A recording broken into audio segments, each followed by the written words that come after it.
Sushi!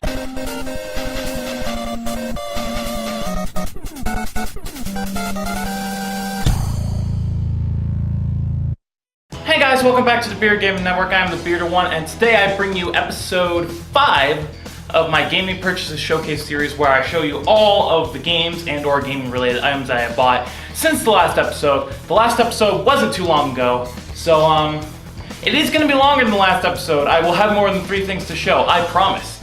I have about 13 games here that I've ordered over the last few weeks. The rest of them just came in the mail yesterday, and so I'm going to show you guys what's up. Now before I start, I have 2 things to say. One, all the games here there are a variety of games I'm going to show you today for both the Xbox 360 and the PS3. I'm not a fanboy. I love both. Secondly, I'm going to give a little company a little plug. Guys, if you haven't heard of Lukie Games, you should honestly check them out. They are probably the best used game company I have ever had the pleasure of giving my money. I will link their website in the description, LoogieGames.com. Please go check them out. They have thousands upon thousands of games for any system imaginable, ranging from the Xbox 360 and PS3 to the Xbox, PS2, GameCube, NES, SNES, N64, Sega Genesis. They have thousands upon thousands of used games for a multitude of different consoles for very low prices, among other things like rare collectibles and toys and whatnot. All their items are always on sale, so you can always get the lowest possible price on anything you're looking for. For you Americans out there, they offer free shipping for orders over $25, and they have the highest quality used games I've ever seen in my life. If I didn't know these were used, I honestly thought they would have been relatively new. So yeah, if you guys are interested, go check out Loogie Games. We're not sponsored by them, I'm just giving them a plug because they are awesome. I have never had a problem with them. All the used games I've gotten from them have always been the highest possible quality. So go check them out, the link is in the description. And with that said, let's get started here. I'm just gonna go in alphabetical order. So let's start from the top of the pile with Batman Arkham Origins. Now this is the 3rd in the Batman Arkham series that was started back in 2009 by Rocksteady Studios, who made Batman Arkham Asylum. And at the time that game was released, it was dubbed as one of, if not the greatest superhero games ever made. So a lot of people were worried when they announced this game, because this game was announced that Rocksteady wasn't going to be developing this game. It was going to be developed by WB Games in Montreal. So a lot of people were worried that this game wasn't going to be very good. And I've had the opportunity to play it over the last few weeks. I beat it, and my overall thought is this game's pretty fucking awesome. Okay, let's get the bad out of the way first. This game has technical issues up the wazoo. And I don't mean like glitches or anything, because I haven't run into any glitches that people did when this game was new. But then again, those people were playing the game at launch, and I'm playing it almost a year later. So I didn't run into any of those glitches that people were talking about. No visual glitches, no game-breaking glitches, nothing like that. Just a lot of technical problems in terms of frame rates. This game stutters tremendously at times. But I noticed it only does it in a few certain spots. It seems to only happen in the open world when you're fighting a lot of enemies at once, or when you're going back into the city after exiting the Batcave. That's when it seems to lock up a lot. It only froze on me once, so you know that's good. Another thing that's kind of a negative is the plot. I like the plot, it's actually one of my positives too, but honestly, it loses a lot of its focus about halfway through. The premise starts off with Black Mask hiring 8 assassins on a one-night hit to kill Batman. So you're thinking, oh, Black Mask is going to be the main villain, and you're going after him the whole game while also dealing with these assassins that he sent out after you. It starts off that way, but then halfway through, there's this twist in the story, and basically they just completely forget about that entire premise. That's just gone. So the plot does lose a lot of focus. However, it is very entertaining. I did like the plot, and I love the characters in this game too. A lot of them were really well done. Obviously, the gameplay is awesome. That free flow combat that the Arkham series is known for, they nailed that in this game. And also, I like the open world. It's a lot bigger than Arkham City was, and there's a lot more to do in it. Obviously, you have your Riddler stuff, like network relays, and I don't think there are Riddler trophies in this game, but there's a lot of Riddler stuff to do. There are a multitude of side quests revolving around certain bad guys. There's just a lot to do in this game, which I really like, which gives it replay value. I have incentive to come back to this game if I want. And I did like it, so I am going to come back and play it again at some point. So yeah, Arkham Origins, good job. Not as good as Arkham City, but definitely a good one. Alrighty, next up on the pile, we have here The Darkness. Now, The Darkness, I actually have a long history with this game. This was one of the first games I ever got from my Xbox 360 back in 2009. I was late to the party. But I really love this game. The whole premise is that you're this guy named Jackie Estacado. You're part of this Italian mob family, and apparently there's this thing that is passed down through the males in the family called the Darkness, which is a supernatural force that takes over each male in the family on their 21st birthday. Coincidentally enough, at the beginning of the game, Jackie turns 21, and then he gets the Darkness. The rival mob family sees this as a threat, so they do something to a loved one of Jackie, and it's basically a revenge story. Now, I really like this game. I like the shooting aspects of it. The shooting was really well done. But the big thing about this game was obviously that you could control the Darkness powers. And like, at all times you have these two like dark tentacles over your shoulders. And you have all these Darkness powers you can use. You have a tentacle that you can just lash out at people and stab them. You have Darkness guns that are like special weapons. You have the Darklings, which are these little like gremlin kind of things, and they go out and fight for you. There's just a lot of cool powers that come with the Darkness. And it was really unique for its time. I don't think I've ever played a game quite like this, to be honest. It did have multiplayer too. I tried to play multiplayer back in the day, but no one was really playing. So, you know, whatever. I really love this game. I wanted it back for a while. I don't know why I traded it in the first place, but I just got it back. It's a really great game. I honestly recommend it if you are into dark games, you know, like gritty, bloody, just really violent games. I really recommend this one, and you'll see why I got it back in a second, because I also got the sequel, The Darkness 2. Now, The Darkness 2 came out a couple years ago, I think in 2012. I never actually played this game. I played The Darkness 1 and I loved the hell out of it. I never got a chance to play the sequel until I found this on Lukie Games for like $5-6. So I thought, why not? I've heard a lot of good... Morgan's having puppy dreams. She's squeaking in the background. Sorry! I heard a lot of good things about this game. I really wanted to play this game because it looked cool. It looked a lot more in the style of the comics because The Darkness was originally a comic book. It looked a lot more to be in the style of the comics than the first game was, which means it had a cartoony visual style with cell shading. It looked a lot more gory than the first one too, and there were like different new powers with the Darkness and shit. It looked really cool, and I wanted to get it and play through it, but I never got to. So yeah, I get to now. So what I'm probably going to do is I'm going to probably play through The Darkness 1 again and then go through this one and see how it is. Next up, we have another sequel to a game that I played and really enjoyed, Darksiders 2. Now, for those of you who remember back in 2010, they released Darksiders, the original Darksiders, and it was like a mashup of a bunch of different games. It was like an adventure hack and slash game with RPG elements, and it was like a mix between God of War, Devil May Cry, The Legend of Zelda. Yeah, it was just a lot of different things, but it was really fucking fun. And I love that game, and I almost got through it. I got to like the last dungeon and then I stopped playing. I should probably go back and do that. But I really loved it, and I had a lot of fun with it.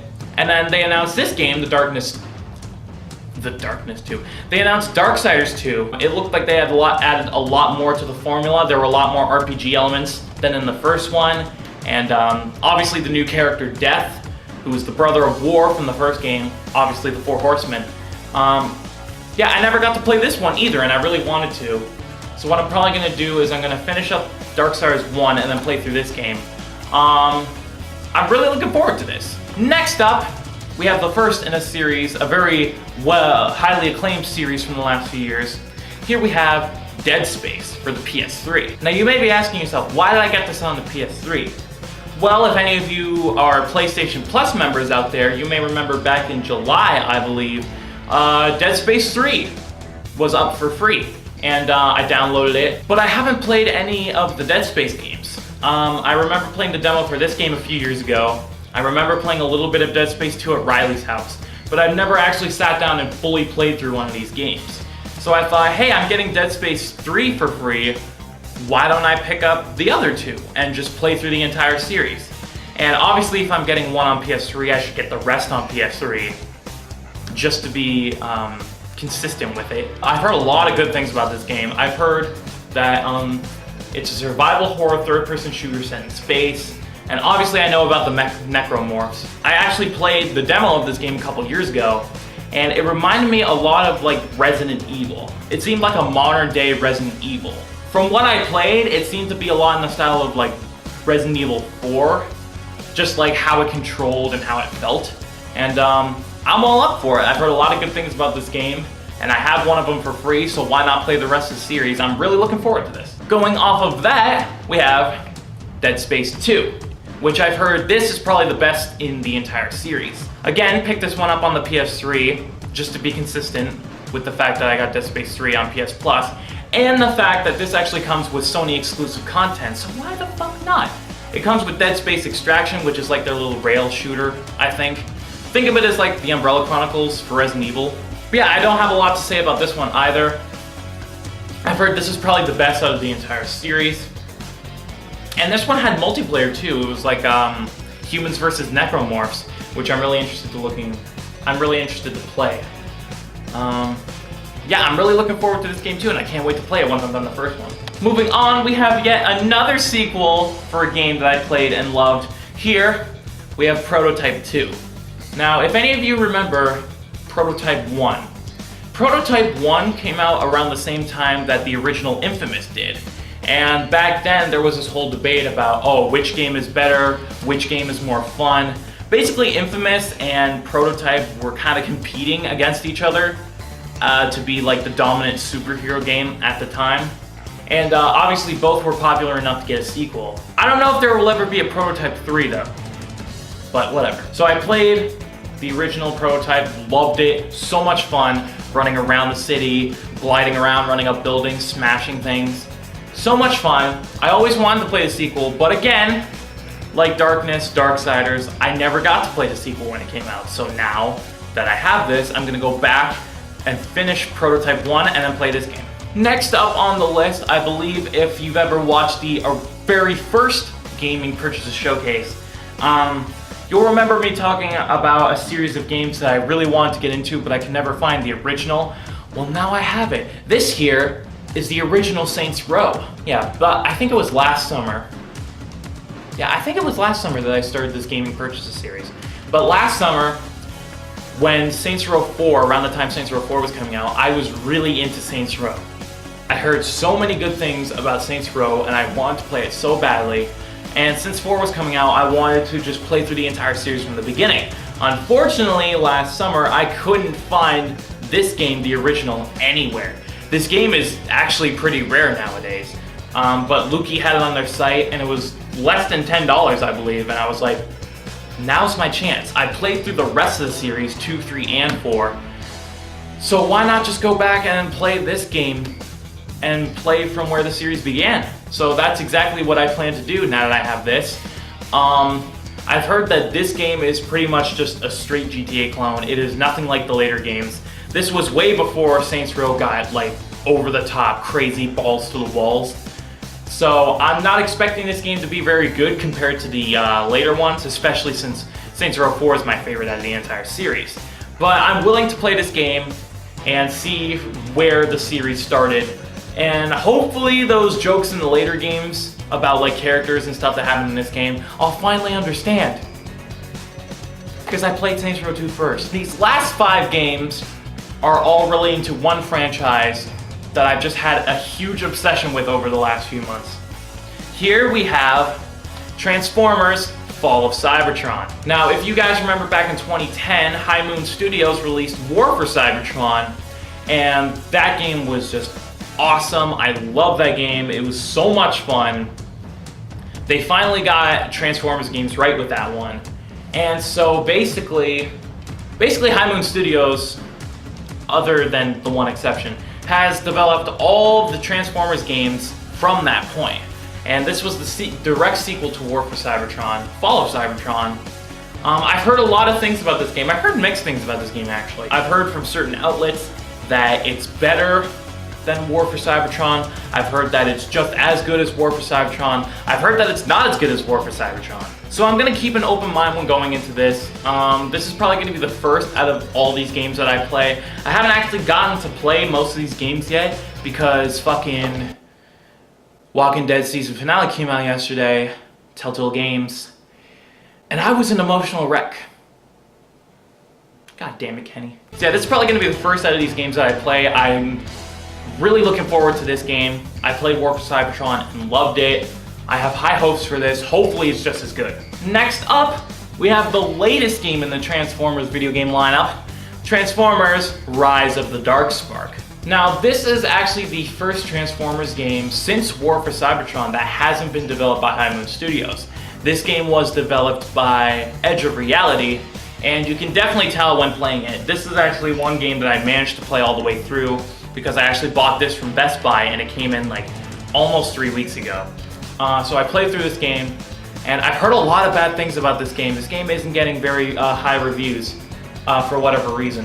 I don't know why, because I fucking love this game. Like, it reminds me a lot of what War for Cybertron was, but since it is a different developer, obviously it has its differences. If you played War for Cybertron and then hadn't played any other Transformers games and then played this one, you can definitely tell this was developed by a different developer. I don't know what it is about the game that makes it seem that way, but it feels different. It has a different feel than War for Cybertron did. It's still in the style of that game, but it definitely, I don't know what it is. It just feels different than War for Cybertron did. But I love this game just as much. I had a lot of fun with this game. This game has an interesting premise where it starts in the Michael Bay continuity of Transformers, where they're on Earth, and Lockdown shows up and gets the Darkspark, and then Optimus Prime is like, I thought this day would never come. That's a horrible Optimus Prime voice.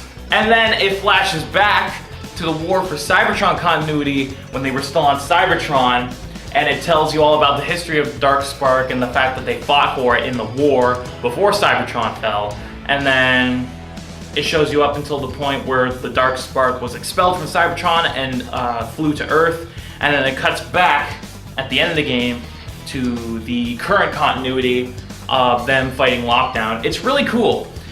The premise of this game when it was originally announced confused the fuck out of me. I thought that it was the two separate universes coinciding with one another, like existing at the same time, and that you would switch back and forth. But no, it wasn't like that. It was like two separate timelines. It was like two separate periods in time that the game was covering. So basically, it started off in the current timeline, and then it went back to the past, like 30 years ago when they were on Cybertron, and then it followed that for most of the game, and then it went back to the current continuity. But yeah, I had a lot of fun with this game. It was really fun. Unfortunately, I couldn't play Escalation because my Xbox Live subscription has expired, and it's online only. I'm gonna give you a little mini rant about that.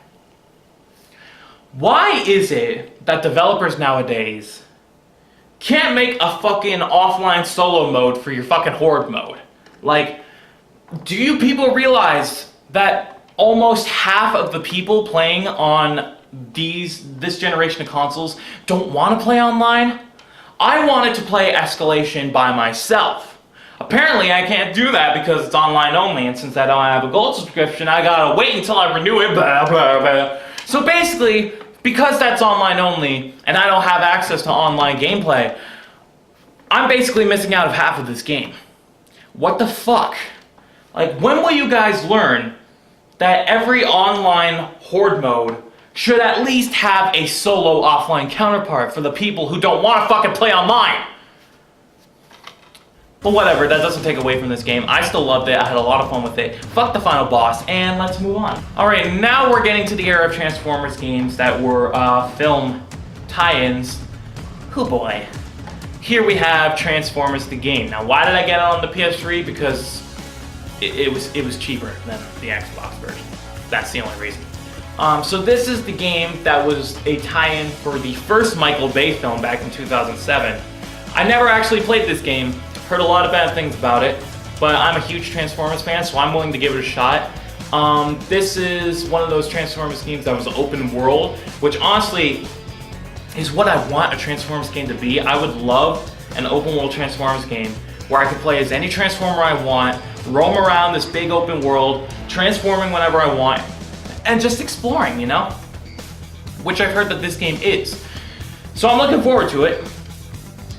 We'll see if it's shit or not, but hey, I have high hopes for it. And here we have the direct sequel, Transformers Revenge of the Fallen. Again, I got it on PS3 because it was cheaper than the Xbox version. I've heard that I haven't actually heard much about this game. I've heard more about the first movie game than this one. But I've actually played the demo of this game because this is the only Transformers game that has a demo. And I really liked it. Like, going off of my last point about me wanting an open world Transformers game, this game seems to be that game. Like, I can play as any Transformer I want, and I can roam around this big open city, transforming and exploring, climbing up buildings, and blowing shit up. This game seems to be what I want in that context. So I'm looking forward to it. We'll see if that shit too. And the last game I have to show you guys on this episode of the Gaming Purchase Showcase, Transformers Dark of the Moon. Now this was actually the first movie tie-in Transformers game to be developed by High Moon. This came out, I think less than a year actually after War for Cybertron came out. Around the time Dark of the Moon was being released in theaters, they needed a movie tie-in game, and High Moon did such a good job on War for Cybertron, Activision basically made them make this game. And I've heard that this game is a lot like War for Cybertron. It's in that same style, so I'll probably love it. But I've heard mixed things about this game. It did get horrible scores. It got like 6s and a few 7s. But I'm looking forward to this game because I love Transformers. High Moon developed it, and I love the War for Cybertron style of Transformers games. So I'll probably love it. And plus, I'm a fanboy. I don't care. It's fucking Transformers. Transformers are awesome. And with that last game, that is all I have to show you in this installment of Shane's Gaming Purchases. As we do with every episode, I will quickly go through all the things that I showed you, starting right now. Batman Arkham Origins, The Darkness 2, Darksiders 2, Dead Space 2, Prototype 2, Saints Row, Transformers Fall of Cybertron, Transformers Rise of the Darkspark, Transformers the movie, the game, Transformers Revenge of the Fallen, the game, and finally, Transformers Dark of the Moon, the game. So yeah guys, that's everything I have to show you in this installment of Shane's Gaming Purchases. If you like what you've seen, you can click the subscribe button down below, subscribe to BGN, it would really help us out. Give us a like if you liked what you saw. Now, if any of you watching this video have played any of these games that I've just shown you, leave a comment in the comment section below letting me know what you think about that game, and if I hadn't played it, if I would like it or not. It would really help me out. So yeah, that's about it guys. I'm gonna wrap things up here. Thank you very much for watching. I have been the Bearded One, and I'll see you next time. Keep on gaming.